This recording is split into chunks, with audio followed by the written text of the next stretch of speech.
ముఖ్యమంత్రి గారు మాట్లాడిన మాటలు ఏవైతే ఉన్నాయో సభ్య సమాజం తలదించుకునే విధంగా కొన్ని వ్యాఖ్యలు చేస్తున్నారు. ఈరోజు స్వతంత్రం సాధించిన రోజు అందరం కూడా అదే మూడ్లో ఉన్నాం. ఆ మహనీయుల త్యాగాలన్నీ కూడా నెమరు వేసుకుంటూ ఉదయం నుండి కార్యక్రమాలు చేసుకుంటూ వచ్చున్నాం. పిల్లలకన్నీ నీతులు చెప్పుకుంటూ ప్రతి స్కూల్లో చెప్తూ వచ్చిన సందర్భంలో ఒక్కసారి టీవీ ముందు కూర్చొని చూస్తూ ఉంటే ఈ రాష్ట్రానికి ఈ రాష్ట్ర ప్రజలకు ప్రతినిధిగా ఉన్న గౌరవ ముఖ్యమంత్రి గారు మాట్లాడిన మాటలు చూస్తూ ఉంటే అంటే అందరు కూడా తలంచుకునేటట్టు ఈరోజు చూసిన సందర్భం చూస్తున్నాం. ఒకటి నాకు ఏమర్థమైందంటే ఈరోజు ముఖ్యమంత్రి గారు మాటలు విన్న తర్వాత సీతారామ ప్రాజెక్ట్ క్రెడిట్ ఎవరిదంటే ఎవరైనా పోటీ పడడానికి వాళ్ళ మంత్రులు ఏ విధంగా కొబ్బరికాయలు కొట్టిండ్రు పోయిండ్రు అనేది రాజశేఖర రెడ్డి గారు చెప్పున్నారు. నిజంగానే సీతారామ ప్రాజెక్ట్ని 8 నెలల్లో పూర్తి చేయగల సత్తా ఈ ప్రభుత్వానికి ఉంటే పాలమూరు రంగారెడ్డిని ఎందుకు గాలి కొదిలేసిన ముఖ్యమంత్రి గారు అని అడుగుతా ఉన్నాను.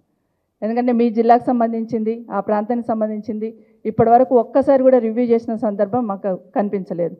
రెండవది మాట్లాడుతున్న సందర్భంలో ప్రతిసారి హరీష్ రావు గారు వచ్చి ఏదో అమరవీరుల స్తూపం దగ్గర ముక్కు నేలకు రాయాలని మాట్లాడి ఉన్నారు. నేను అడుగుతా ఉన్నాను నేరుగా గౌరవ ముఖ్యమంత్రి గారికి, రాజశేఖర రెడ్డి గారు చెప్పినట్టు 47 లక్షల మంది రైతులకు రుణమాఫీ కావాలి కదా, మీరు ఇచ్చిన డబ్బులలో మీరు ఇచ్చిన లెక్కలలో మీరు చూపించిన లెక్కలో చూస్తేనే ఈరోజు 22 లక్షల మందికి రుణమాఫీ అయినట్టు స్పష్టంగా కనిపిస్తూ ఉంది. మరి మిగతా బ్యాలెన్స్ రైతులకి రుణమాఫీ కానందుకు మీరు ముక్కు నేలకు రాయాలా అమరవీరుల స్తూపం దగ్గర అనేది మిమ్మల్ని మీరే ప్రశ్నించుకోండి అని కోరుతా ఉన్నాను. ఎందుకంటే ఇదంతా కూడా రేపు జనాలు ఇప్పటి వరకు వెయిట్ చేసి ఉన్నారు. 2 లక్షల రుణమాఫీ వస్తుంది, ఇంకా మాది రుణమాఫీ అవుతుందనే నమ్మకం విశ్వాసంతో ఇప్పటివరకు ఎదురు చూస్తూ ఉన్నారు. రేపు ఒక్కసారి మాది రుణమాఫీ కాలేదంటే రైతులందరూ రోడ్డు మీదకి ఎక్కడొస్తారో అనే ఆలోచనతో ఇష్యూ డైవర్షన్ కోసం మీరు ఈరోజు హరీష్ రావు గారి గురించి మాట్లాడారు అనేది అర్థమవుతుంది. ఎవరైతే గట్టిగా ప్రశ్నిస్తారో, ఎవరైతే గట్టిగా మాట్లాడతారో వాళ్ళ గురించి కామెంట్ చేస్తూ ఇష్యూ డైవర్ట్ చేయాలి, సైకలాజికల్గా అంటే డిమోరలైజ్ చేయాలనే ఆలోచన ఈ ప్రభుత్వం చేస్తుంది అనేది ప్రజలు ఇప్పటికే గమనించున్నారు. మీరు ఎన్ని రకాలుగా మమ్మల్ని కార్నర్ చేస్తున్నా, ఎన్ని రకాలుగా బీఆర్ఎస్ పార్టీకి సంబంధించిన ఎమ్మెల్యేలను కానీ గౌరవ కేసీఆర్ కానీ ఎన్ని కామెంట్స్ చేసినా కూడా ప్రజల పక్షాన ప్రశ్నిస్తూనే ఉంటాం.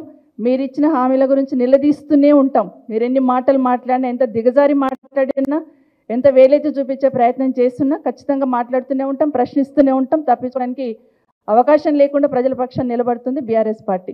ఎందుకంటే మీరు అన్నట్టు హరీష్ రావు గారు ఒక మాట పదే చెప్పినారు, రుణమాఫీతో పాటు 6 గ్యారెంటీలు 13 హామీలు మీరు ముందు అవి నెరవేర్చండి. 420 తర్వాత సంగతి. ముందు ఈ 13 హామీలను 6 గ్యారెంటీలను ముందు నెరవేర్చండి ఈ రుణమాఫీతో పాటు అని పదే హరీష్ రావు గారు చెప్పారు. రిటర్న్లో కూడా లెటర్ ఇచ్చున్నారు. అయినా కూడా ఈరోజు హరీష్ రావు గారిని కామెంట్ చేసిన సందర్భంలో అసలు ఉచ్చరించడానికి అవకాశం లేని పదాలని వాడిన్నారు. అంటే రాజకీయాలలో అందాలు పనికొస్తాయా, అందం ఎందుకు పనికొస్తుంది, పని చేసి నమ్మకం విశ్వాసాన్ని చురగొనాలి. కానీ పక్కన ఉన్న వాళ్ళందరూ చూస్తూ ఉంటే పక్క రాష్ట్రాలు ఈరోజు గొప్ప చెప్పుకున్నారు, మేమేదో చాలా గొప్ప చేసినాం రుణమాఫీ అని. కానీ మీ మాటలు చూస్తే పక్క రాష్ట్రాల్లో నలుగురు తలంచుకొని తెలంగాణ రాష్ట్రంలో మాట్లాడిన ముఖ్యమంత్రి గారు మాట్లాడిన మాటలు వినొద్దనే లెవెల్లో ఈరోజు మీరు మాట్లాడున్నారు. చాలా అంటే చాలా ప్రజలందరూ కూడా ఈరోజు తెలంగాణ రాష్ట్ర ప్రజలు కూడా అనుకుంటున్నారు మా ప్రతినిధి ఇదే మాట్లాడే మాటలు అసలు సమయం సందర్భం లేకుండా ఏ విధంగా డైవర్ట్ చేస్తారనడానికి ఇది పక్క నిదర్శనం అని తెలియజేసుకుంటూ, ఎందుకంటే 8 నెలలు అవుతుంది ప్రతి మీటింగ్లో చూస్తున్నాం, ప్రతి మంత్రులను చూస్తున్నాం, మన రాష్ట్ర ముఖ్యమంత్రి గారిని చూస్తున్నాం.